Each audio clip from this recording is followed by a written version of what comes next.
کا ادب یہ ہے کہ اس کو جلدی سے نہیں پڑھنا۔ قرآن مجید زیادہ تر اندازہ لگایا جائے کہ قبلہ رو ہو کر اس کی تلاوت کی جائے، جس طرح مرضی ہو گناہ نہیں ہوگا، لیکن ادب یہ ہے کہ قبلہ رو، اور بالکل جو ہے وہ قرآن مجید بغیر کی رونے والی جگہ آ جائے تو بلا جھجک جو مرضی بیٹھا ہو تو وہاں روئیں، کسی سے خوف زدہ نہیں۔ وہاں مسکرانے کی جگہ ہے تو خوب مسکرائیں، خوش ہوں، کسی کو بروئے کار نہیں لانا، صرف اللہ کا کلام ہو اور آپ ہو، بس اس کے علاوہ آپ نے جو ہے وہ کسی کو یہ نہیں دیکھنا مجھے دیکھے گا کیوں رو رہا ہے، مجھے دیکھے گا اکیلے میں کیوں ہنس رہا ہے، تو اس کو بروئے کار نہیں لانا، آپ نے صرف اور صرف وہ سننا ہے۔ اور دوسری یاد رکھیں، قرآن مجید کی اگرچہ تلاوت ہے لیکن نمازی کے ساتھ بیٹھ کر اونچی آواز سے اس کی تلاوت نہیں کرنی، اس کو اس وقت اتنا آہستہ سے تلاوت کرنا ہے کہ اس کی نماز میں خلل واقع نہ ہو۔ تلاوت قرآن پاک کرنا ہے لیکن کسی کو تکلیف نہیں دینی۔ راستے میں آتے جاتے بیٹھتے اٹھتے اپنے گھر میں بچے ہیں، ایک فیملی ہے، رہتے ہیں، کوئی بھی تنگ ہوتا ہے تو آپ اس کو درمیانی آواز میں، اتنی آواز میں کہ آپ کی تلاوت سے کوئی تنگ نہ ہو۔ بعض احباب ہوتے ہیں نا اس طرح اپنی مصروفیات ہوتی ہے، تو خوش الحانی کے ساتھ قرآن مجید پڑھنے کی کوشش کریں اور خیالات اس کی طرف متوجہ کریں، قرآن مجید کی عظمت کو اپنے دل میں بٹھانے کی کوشش کریں، قرآن مجید کی شان کو اپنے دل میں بٹھانے کی کوشش کریں، اور ادھر ادھر کے خیالات کوشش کریں کہ کم ہو جائیں۔ جس وقت قرآن مجید کا درس سنیں، قرآن مجید کے درس کی طرف متوجہ ہوں تو خیالات کو قرآن مجید کی طرف متوجہ کریں، انشاءاللہ تعالی خیالات بھی پاک ہو جائیں گے، وسوسات پاک ہو جائیں گے، دماغی معاملات ٹھیک ہو جائیں گے، دلی کیفیات ٹھیک ہو جائیں گی، روحانی معاملات ٹھیک ہو جائیں گے۔ یہ اللہ کا کلام ہے میرے بھائیوں، ہر نبی نے پڑھا، ہر ولی نے پڑھا، اور یہ نور سے بھرا ہوا ہے، یہ نور سے بھرا ہوا ہے۔ ہمارے پاس یہ بہت بڑا ایک یقین ہے جو اللہ رب العزت نے ہمیں نصیب فرمایا ہے، ہمارا یہ سفارشی بنے گا، یہ کلام الہی ہماری سفارش کرے گا۔ اور اسی طرح قرآن مجید کا مضمون کوئی سمجھ آتا ہے تو اس کو بار بار غور کرے، کوئی بھی مضمون، جیسے اب تلاوت کا حق ادا کرنا، اور حبشہ سے لوگ آئے، شام سے راہب آئے، اس واقعے کو، اس عید کو تلاوت کر کے پھر اس واقعے کو ذہن میں رکھنا، پھر واقعے کو ذہن رکھ کے اپنا موازنہ کرنا کہ وہ تو ایمان لائے تھے اور میں بھی لایا ہوں تو مجھ میں کہیں کمی تو نہیں ہے، تو اس کمی کو دور کرنا۔ واقعات اور قصص جو قرآن مجید میں ہیں ان کو بار بار اپنے ذہن میں گھمانا، اپنے خیالات میں گھمانا، اپنی روح کے اندر انہیں بٹھانا قرآن مجید کے اور واقعات کو، تو اس سے برکت حاصل ہوتی ہے۔ کیا کہنے ہیں اس کلام الہی کے؟ میرے نبی صلی اللہ علیہ وسلم کی اس کا مفہوم ہے، صحابہ کرام کہیں وہاں خیمہ لگایا، مشکاہ شریف میں حدیث ہے، وہاں خیمہ لگایا تو نیچے سے آواز آئی اور کسی نے مکمل سورہ ملک تلاوت کر کے سنا دی۔ وہ واپس ہے، اللہ نیچے تو کوئی انسان تھا، ہمیں سمجھنی تھی، حضور بڑے خوش ہوئے، میرے آقا نے فرمایا یہ سورت نجات دینے والی ہے اور عذاب سے بچانے والی ہے، قبر میں تو کس نے بہاریں لگانی تھی۔ تو یہ ایک سورت ملک جو ہے وہ صحابہ نے سنی اور صحیح سند کے ساتھ حدیث پاک ہے، اور مشکاہ شریف میں فضائل القرآن میں یہ حدیث پاک موجود ہے۔ آقا صلی اللہ علیہ وسلم نے فرمایا قرآن مجید کے اوپر خلاف آ جائے نا، خلاف، اس پر بھی آگ نہیں لگے گی، آگ نہیں لگے گی۔ یہ ایک اس کا معنی یہی ہے دنیا میں، اس کی وجہ یہ ہے کہ حاملین قرآن نے قرآن کو چھوڑ دیا، نے قرآن پاک کو چھوڑ دیا، وہ ضابطۂ حیات اللہ ہمیں دیتا بس صرف بطور وظیفہ تو ہم کرتے، لیکن ہمیں کون سبق دیتا کیسے رہنا ہے، کیسے فیصلہ کرنا ہے،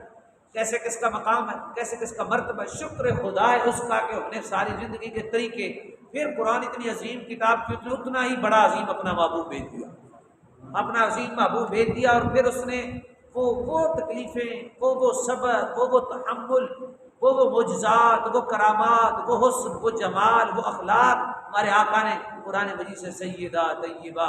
سید عائشہ صدیقہ سے کسی نے پوچھا حضور کے بارے میں بتاؤ، حضور کا خلق اور حضور کا اخلاق مبارک کیسے تھا؟ فرمایا حضور کا اخلاق مبارک قرآن پڑھ کے تھا، حضور قرآن کی تفسیر ہے، قرآن حضور کیا ہے جی، سارا قرآن مصطفیٰ کا خلق ہے، جہاں سے آیت پڑھو گے وہیں سے مصطفیٰ کا نور تمہیں نصیب ہو جائے گا۔ قرآن کی تفسیر مصطفیٰ جان علیہ وسلم کی ذات ہے، قرآن کے نور کا منبع نبی علیہ السلام کی ذات اقدس ہے۔ ایک دوسری آیت میں ہے، آپ نے تلاوت کرنا ہے، ایک دوسری حدیث پاک میں ہے کہ قرآن مجید کا حضور کے اخلاق کیا ہے، تو آپ نے 18ویں پارے کی چند پہلی آیت پڑھ کے سنائیں۔ کون سی؟ دوسری حدیث پاک ہے، 18ویں پارے کی چند پہلی آیات، قد افلح المؤمنون، وہاں سے شروع ہوتا ہے نا، مومنون فلاح پا گئے، تو نیچے ساری آیات جو ہیں وہ فرمایا یہ میرے مطلب، وہاں نماز کا، پاکی کا، طہارت کا، زکوٰۃ کا وہ اذکار ہیں کہ زندگی، فرمایا یہ اخلاق اگر رسول اللہ کا اخلاق میں اس یعنی پورا قرآن بھی دیکھو، اگر تم نے کہیں سے چند آیات میں دیکھنا ہے تو پھر کیا کرو، 18ویں پارے کی ابتدائی آیات میں دیکھ لو، تمہیں قرآن پاک کا نور نصیب ہو جائے گا۔ میرے پاک محبوب صلی اللہ علیہ وسلم، ہم سب کے آقا، ہم سب کے پاک رسول، جنہوں نے ہمیں پاکی عطا فرمائی، مقدس رسول، مقدس رب نے مقدس نبی عطا فرمائے، الحمدللہ۔ ایک صحابی نے آ کے عرض کی، یا رسول اللہ میں رات کو تلاوت کیا کرتا ہوں، آج رات میں نے تلاوت کی ہے، لیکن مجھے جب میں تلاوت کرتا، اللہ کی قسم صحابہ اتنا قرآن پاک پڑھتے تھے، ساری ساری رات تلاوت کرتے تھے، آج ہماری محفل تو بڑی ہوتی ہے، قرآن کی تلاوت نہیں، ہماری مجالس بڑی طویل ہوتی ہیں، 5-5 6-6 گھنٹے ہوتی ہیں، 10-10 گھنٹے ہوتی ہیں، آپ ان میں حساب لگا کے دیکھیں قرآن کی طرح پڑھاتے ہیں۔ اس لیے جب محافل میں کثرت سے قرآن کے دروس اور قرآن پڑھا جاتا تو اس وقت انقلاب برپا ہو جاتا، اس وقت پھر مسلمان تھے۔ یا رسول اللہ میں رات کو تلاوت کرتا، جب میں تلاوت کرتا تو جیسے ہی میں خوبصورت آواز میں اللہ کے کلام کو، صحابہ قرآن سے پڑھتے تھے جیسے اپنے رب کو سنا رہے ہیں، ان کا تخیل اور تصور اور ان کی حقیقت تلاوت کرنے کی یہ تھی کہ ایسے ہے جیسے اپنے رب کو سنا رہے ہیں، اور بتائیں پھر وہ کس لذتوں سے پڑھتے ہوں، کس حسن سے تلاوت کرتے ہوں۔ کہتے ہیں میں جب بھی تلاوت کرتا تو اچانک میرا گھوڑا بدکنے لگ جاتا اور میرا بچہ ساتھ سویا ہوا تھا، مجھے خوف لاحق ہوتا کہ یہ بچے کو نقصان پہنچائے، کچھ دیر میں چپ کرتا، پھر تلاوت کرتا، کچھ دیر میں آخر کار ہار گیا اور چپ کر گیا کہ اس کو کیا ہوا ہے، میں نے کہا بچے کو نقصان نہ دے، صبح رسول اللہ کی بارگاہ میں حاضر ہو کر یہی میں سارا واقعہ پیش کروں گا، یا رسول اللہ رات میرے ساتھ ایسے ہوا، اور میں نے اچانک ایسے اوپر نگاہ اٹھائی کہ کیا ہوا، ادھر ادھر دیکھا، پھر اوپر دیکھا تو گھوڑے سے لے کر آسمان تک ایک نور کا حالہ تھا، ایک روشنی کا، وہ مجھے نظر آیا۔ یا رسول اللہ کیا تھا؟ میرے آقا نے فرمایا اگر آج رات تلاوت کو بند نہ کرتا تو فرشتے تیرے گھر اترتے ہوئے مدینے والے دیکھتے، میں وہ تو جب تو قرآن تلاوت کرتا تھا اللہ کے فرشتے اترتے۔ میرے بھائیوں، قرآن مجید جب ہم تلاوت کرتے ہیں اللہ کے فرشتے ہماری حفاظت پر معمور ہو جاتے ہیں۔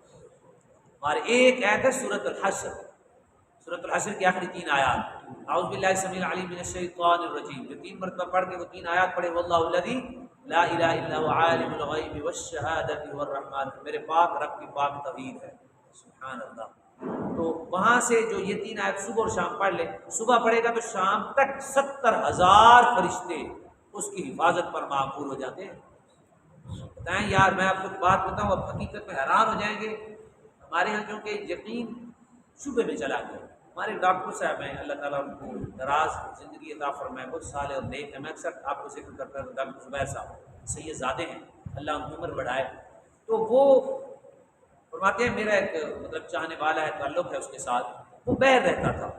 تو اس کو میں نے فون کر کے پوچھا اکیلے میں، اس کو میں نے کہا یار کیسے گزارا کرتے ہو تم، اکیلے میں رہتے ہو؟ اللہ ایمان کیسی چیز ہے۔ اس نے کہا حضور آپ کو کس نے کہا میں اکیلا ہوں؟ کہا آپ اکیلے نہیں رہتے، کوئی ایپ پر رشتے؟ اس نے کہا نہیں میں اکیلا نہیں ہوں۔ نے کہا وہ اکیلے کیسے نہیں؟ اس نے کہا حضور آپ نے سنا نہیں ہے سورۃ الحشر کی آخری 3 آیات میں پڑھتا ہوں، صبح پڑھ لیتا ہوں سارا دن 70,000 فرشتے میرے ساتھ ہیں، شام کو پڑھ لیتا ہوں سر، یعنی وہ اللہ کا ولی بن چکا ہے، بیر رہ کر اس کو وہ فرشتے ساتھ رہتے ہوئے محسوس ہوتے ہیں کہ میرے ساتھ ہیں۔ بتائیں، اس نے کہا جی میں تو ایک بڑے جم غفیر میں ہوتا ہوں، میں تو موج میں ہوتا ہوں۔ دیکھیں یار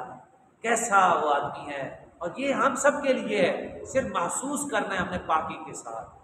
تو یہ ہماری ایک 3 آیات کا یہ حال ہے، اور پورے قرآن کا عالم کیا ہوگا۔ اس جملے میں اختتام کرتا ہوں، قیامت کے دن الحمدللہ اس سے محبت کریں، قرآن مجید دل میں اس کی محبت بٹھائیں، اور یہ خیالات آپ جتنا کریں گے اتنا محبت آئے گا۔ قیامت کے دن خوبرو ایک شخص انتہائی حسین و جمیل صورت میں آئے گا، اور ایک شخص کو پکڑے گا، رب کی بارگاہ میں کہے گا یا اللہ یہ میرا مہمان ہے، میں اسے لے جاؤں، اس کی خاطر تواضع کروں؟ اللہ فرمائے گا لے جاؤ۔ وہ لے کے چلا جائے گا، جنت میں جائے گا، لباس دے گا جنتی، پہنائے گا، پھر جنتی مشروبات پیش کرے گا، وہ بڑا خوش ہوگا، لیکن جانتا نہیں ہوگا کہ اگر دنیا میں بڑے تعلق رہے، کیونکہ دنیا پوری وہ جانتا ہوگا، لیکن وہ اس آدمی کو اس نے دیکھا نہیں، یار آخر کون ہے تو،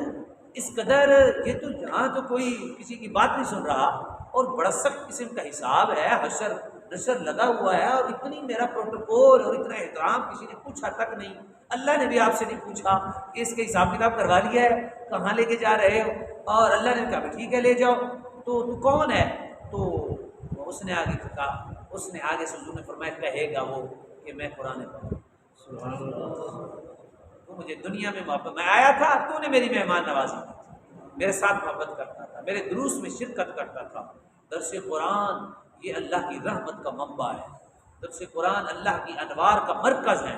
یہاں نور سیکل ہوتا ہے، یہاں دل سیکل ہوتے ہیں، دل پاک ہوتے ہیں، حضور نے فرمایا زنگ اتارنے کا بہترین ذریعہ قرآن مجید ہے، دل کے زنگ اتار دیتا ہے، تو وہ کہے گا کہ آیا تھا تو نے میری مہمان نوازی کی تھی، آج پھر تو آیا ہے میں بھی تو وفادار ہوں، تو یہ کلام الہی ہے، جس سے ہم نے یاری لگائی ہے یہ وفادار ہے، لجپال ہے، یہ یاری نہیں چھوڑے گا، انشاءاللہ ہم نے بھی اس سے وفا کرنا ہے، جہاں اس کا حکم ملے، جہاں یہ ہمیں کچھ کہے۔ کیا؟ جی جی پڑھیں، اب بھول جائے تو پڑھ لیں، کوئی بات نہیں، عادت بنائیں۔ ویسے بہترین طریقہ یہ ہے، میں آپ کو بتائیں، جن دوستوں کا حفظ ہے نا، کمال طریقہ ہے، آپ نماز مغرب میں سنت و نفلوں میں اس کو پڑھ دیں، 3 دفعہ اعوذ باللہ السمیع العلیم من الشیطان الرجیم پڑھیں، ٹھیک ہے، کوئی نجائز نہیں ہے الحمد شریف پڑھنے کے بعد، اور پھر جو ہے اسی 3 آیات کی تلاوت کریں۔ جو فجر کی سنتے ہیں تو اس میں پڑھ لیں، ہاں فجر کی سنتوں میں پڑھ لیں، اسی طرح جن کو سورہ واقعہ آتی ہے وہ مغرب کی سنتوں میں پڑھ لیں، بعد میں کبھی کوئی مصروفیت ہوتی ہے بندہ رہ جاتا ہے، سورہ ملک آتی ہے تو وطروں میں پڑھ لیں، بانٹ کے سنتوں پہ ہم نفلوں میں پڑھ لیں، تو نماز میں عادت بنائیں، ایک تو نماز کی برکت ہوگی، فقہ کا مسئلہ ہے 100 رکعت ایک طرف اور 100 رکعت جیسی 2 رکعتیں جس میں تلاوت اتنی کی جائے، ٹائم اتنا لگے، ان ٹائم برابر ہو، ایک بندے نے 100 رکعت 1 گھنٹے میں پڑھی ہو اور ایک بندے نے 1 گھنٹہ 2 رکعتیں پڑھی اور اس نے صرف تلاوت کی ہو، تو اس کی 2 رکعتیں 100 رکعت سے افضل ہیں، کیونکہ اس میں تلاوت کی گئی ہے، اس میں اللہ کا، حالانکہ وہ سجدے رکوع ہے اس میں، تو تلاوت والی نماز زیادہ افضل ہے، تو جتنی صورتیں آپ کو حفظ ہیں جہاں سے، وہاں بھی نماز میں دل لگی کے ساتھ، دل جمی کے ساتھ، محبت کے ساتھ اس کی تلاوت کریں۔ اللہ کی حضور دعا ہے، آج ہم اپنے رب سے ہم نے مانگنی محبت قرآن انشاءاللہ۔ سبحانک اللہم و بحمدک، اشہد ان لا